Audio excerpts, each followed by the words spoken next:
My name is Catarina from Portugal. Until recently, I had this conviction that the mind would be part of the recognition of true being. And, well, eventually that conviction is fading away. But it's not clear that when that true recognition happens, it seems like it leaves a residue in the mind. That it leaves a residue in the mind, has an effect on the mind. Yeah, and I don't really capture it because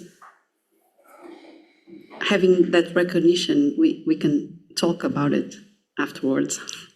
Yes. So the mind is there to participate in the talking.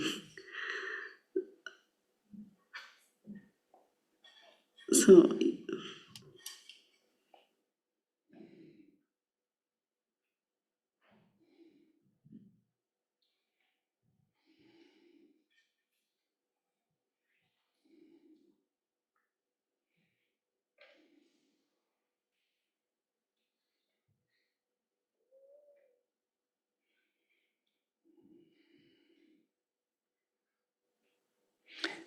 I was just wondering whether to use John Smith and King Lear or Mary and Jane, or which analogy to use to answer your question. Maybe King Lear. You like King Lear?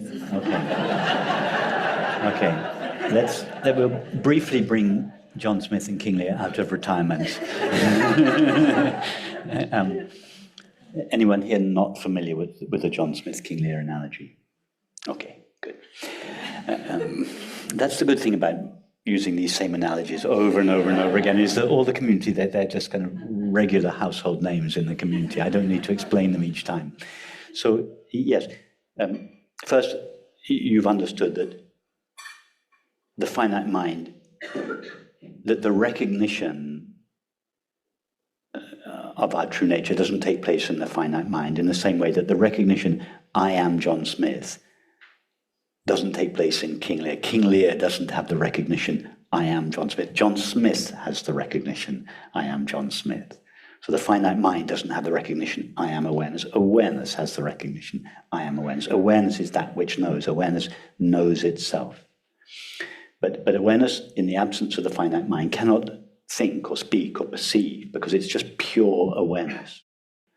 So in order to perceive or to think or to speak, it must assume the form of the finite mind. It must overlook itself, assume the form of thinking and perceiving. And in the form of thinking and perceiving, it can perceive a world. And in the form of thinking, it can conceptualize its true nature, or what it really is. So I'm just trying to expand the analogy. Let's say we were to rewrite Shakespeare's play, and on stage, King Lear's on stage, and he's trying to describe John Smith to Cordelia. So they're on stage, King Lear is talking with him, and then they have a pause in the conversation, and King Lear says, "Oh, sweetheart, I just want to tell you about something. About an experience that I had. Let's just stop arguing about our estate and everything at the moment. Did you know that who I really am? I'm not really your father. I'm not really the King of England. I'm not really king. I'm John Smith." And Cordelia looks at him straight, and so it goes on. So King Lear can explain John Smith to Cordelia because John Smith is his true nature. So his true nature is in him. So he's in touch, but he's not in touch with John Smith as King Lear. He's in touch with John Smith as John Smith, but he has to use the character of King Lear to describe it. When he's back home, when John Smith is back home in his apartment, he can't talk to Cordelia because the play's come to an end. She's not there. It's only in the form of King Lear that he can speak to Cordelia. So in the play, he speaks to Cordelia, but he speaks to Cordelia of John Smith, who doesn't exist anywhere on the stage or the world that they operate in.